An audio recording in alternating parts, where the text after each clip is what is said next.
ದಕ್ಷಿಣ ಭಾರತದ ಕುಂಭಮೇಳ ಅಂತಂದರೆ ಅದು ಕೊಪ್ಪಳ ನಗರದಲ್ಲಿರುವಂಥ ಶ್ರೀ ಗವಿಸಿದ್ದೇಶ್ವರ ಒಂದು ಜಾತ್ರಾ ಮಹೋತ್ಸವಕ್ಕೆ ದಕ್ಷಿಣ ಭಾರತದ ಕುಂಭಮೇಳ ಅಂತಲೇ ಹೆಸರು. ಏಕೆಂದರೆ ಅಷ್ಟೊಂದು ಜನ ಸೇರುವಂಥ ಏಕೈಕ ಜಾತ್ರೆ ಅದು. ಅದನ್ನು ಬಿಟ್ಟರೆ ನೆಕ್ಸ್ಟು ಬನಶಂಕರಿ ದೇವಿ ಜಾತ್ರೆ ನಡೀತದೆ. ಇನ್ನು ಈ ಗವಿಸಿದ್ದಪ್ಪನ ಜಾತ್ರೆಗೆ ಅಂದರೆ ನಮ್ಮ ಭಾಗದಲ್ಲೆಲ್ಲ ಗವಿಸಿದ್ದಪ್ಪನ ಜಾತ್ರೆ ಅಜ್ಜನ ಜಾತ್ರೆ ಅಂತ ಕರಿತೀವಿ ನಾವಿಲ್ಲೆಲ್ಲ.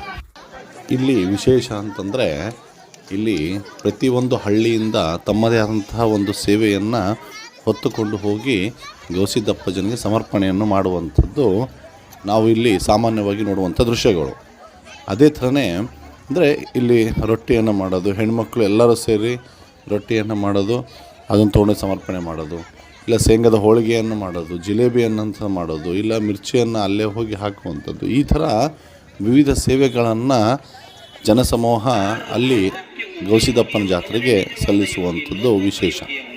ಈ ಬಾರಿ ನಮ್ಮ ಕಿನ್ನಾಳ ಗ್ರಾಮದ ಕಾಮನಕಟ್ಟೆ ಗೆಳೆಯರ ಬಳಗ, ಹಿಂದೂ ಮಹಾಮಂಡಳಿ ಕಾಮನಕಟ್ಟೆ ಗೆಳೆಯರ ಬಳಗದ ವತಿಯಿಂದ ರೊಟ್ಟಿಯನ್ನು ಮಾಡಿ ಕಳಿಸ್ಬೇಕು ಅಂತ ಒಂದು ವಿಚಾರ ಬಂತು. ಆ ವಿಚಾರದಲ್ಲಿ ಸಂಘದ ತೀರ್ಮಾನದೊಂದಿಗೆ ಏನು ಮಾಡಿದ್ವಿ, ಎಲ್ಲದನ್ನು ಅರೇಂಜ್ ಮಾಡಿದಾಗ ಎಲ್ಲೋ ಒಂದು 30 ಜನ ಬರ್ತಾರೆ, 40 ಜನ ಬರ್ತಾರೆ ಅಂತ ನಾವು ಅಂದ್ಕೊಂಡಾಗ ಆ ಒಂದು ಗವಿಸಿದ್ದಪ್ಪನ ಶಕ್ತಿ ಮತ್ತು ಆ ಒಂದು ಜಾತ್ರೆ ಮೇಲಿದ್ದಂಥ ಪ್ರೀತಿ ಹೇಗಿತ್ತು ಅಂದರೆ, ನೂರಾರು ಜನ ಮಹಿಳೆಯರು ಸಂಜೆ ಬಂದು ರಾತ್ರಿ 11 ಗಂಟೆ ಆದರೂ ಕೂಡ ತಮ್ಮ ಸೇವೆಯನ್ನು ಸಲ್ಲಿಸ್ತಾಯಿದ್ರು. ನೀವು ಅಲ್ಲಿ ವಿಡಿಯೋದಲ್ಲಿ ನೋಡ್ತಾ ಇದ್ದೀರಿ. ಈಗೆಲ್ಲ ನಾವು 2,000 3,000 ರೊಟ್ಟಿಯನ್ನು ಕೊಡೋಣ ಅಂತಂದಾಗ 6,000ಕ್ಕೆ ಬಂತು. 6,000 ಹೋಗಿ 11,000 ರೊಟ್ಟಿಯನ್ನು ಮಾಡಿಸಿಕೊಡುವಂಥ ಒಂದು ಯೋಗ ನಮ್ಮ ಕಿನ್ನಾಳ ಗ್ರಾಮದಿಂದ ಕಾಮನಕಟ್ಟೆ ಗೆಳೆಯರ ಬಳಗದ ಆಯೋಜನೆಯಲ್ಲಿ ನಡೀತಾ ಇದೆ.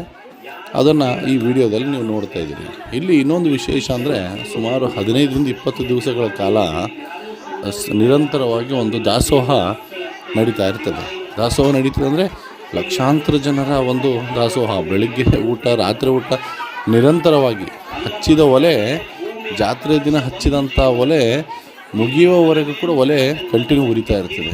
ಅಷ್ಟೊಂದು ದೊಡ್ಡ ಒಂದು ಫುಡ್ ಫ್ಯಾಕ್ಟ್ರಿ ಅಂತ ಹೇಳ್ಬೋದು. ಅಂದರೆ ಅಷ್ಟೊಂದು ದೊಡ್ಡ ಉಗ್ರಾಣ ನಮ್ಮ ಗವಿಸಿದ್ದಪ್ಪನ ಜಾತ್ರೆ.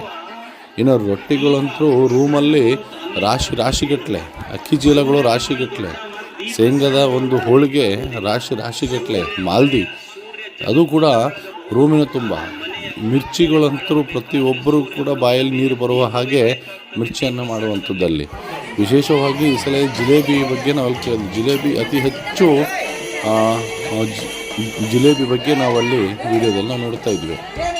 ಇನ್ನು ಇದೇ ಥರನೇ ಗವಿಸಿದ್ದಪ್ಪನ ಜಾತ್ರೆಗೆ ಇಲ್ಲಿ ಮಹಿಳೆಯರು ತಮ್ಮ ಒಂದು ಸಮಯವನ್ನು ಕೊಟ್ಟು ಇಲ್ಲಿ ಗವಿಸಿದ್ದಪ್ಪನ ಜಾತ್ರೆಗೆ ಬಂದು ಸೇವೆ ಸಲ್ಲಿಸುತ್ತಿರುವ ಎಲ್ಲ ಮಹಿಳೆಯರಿಗೂ ಕೂಡ ಆ ಗವಿಸಿದ್ದಪ್ಪ ಆರೋಗ್ಯ, ಆಯುಷ್ಯ, ಸಂಪತ್ತು ಕೊಟ್ಟು ಕಾಪಾಡಲಿ ಅಂತ ಹೇಳಿ ಈ ವಿಡಿಯೋ ಮುಖಾಂತರ ನಾನು ಪ್ರಾರ್ಥಿಸಿಕೊಳ್ತಾ ಇದ್ದೀನಿ.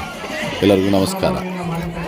ದಕ್ಷಿಣ ಭಾರತದ ಕುಂಭಮೇಳ ಅಂತಂದರೆ ಅದು ಕೊಪ್ಪಳ ನಗರದಲ್ಲಿರುವಂಥ ಶ್ರೀ ಗವಿಸಿದ್ದೇಶ್ವರ ಒಂದು ಜಾತ್ರಾ ಮಹೋತ್ಸವಕ್ಕೆ ದಕ್ಷಿಣ ಭಾರತದ ಕುಂಭಮೇಳ ಅಂತಲೇ ಹೆಸರು. ಏಕೆಂದರೆ ಅಷ್ಟೊಂದು ಜನ ಸೇರುವಂಥ ಏಕೈಕ ಜಾತ್ರೆ ಅದು.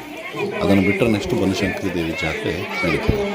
ಇನ್ನು ಈ ಗವಿಸಿದ್ದಪ್ಪನ ಜಾತ್ರೆಗೆ ಅಂದರೆ ನಮ್ಮ ಭಾಗದಲ್ಲೆಲ್ಲ ಗವಿಸಿದ್ದಪ್ಪನ ಜಾತ್ರೆ ಅಜ್ಜನ ಜಾತ್ರೆ ಅಂತ ಕರಿತೀವಿ ನಾವಿಲ್ಲೆಲ್ಲ. ಇಲ್ಲಿ ವಿಶೇಷ ಅಂತಂದರೆ ಇಲ್ಲಿ ಪ್ರತಿಯೊಂದು ಹಳ್ಳಿಯಿಂದ ತಮ್ಮದೇ ಆದಂತಹ ಒಂದು ಸೇವೆಯನ್ನು ಹೊತ್ತುಕೊಂಡು ಹೋಗಿ ಗವಿಸಿದ್ದಪ್ಪನಿಗೆ ಸಮರ್ಪಣೆಯನ್ನು ಮಾಡುವಂಥದ್ದು ನಾವು ಇಲ್ಲಿ ಸಾಮಾನ್ಯವಾಗಿ ನೋಡುವಂಥ ದೃಶ್ಯಗಳು.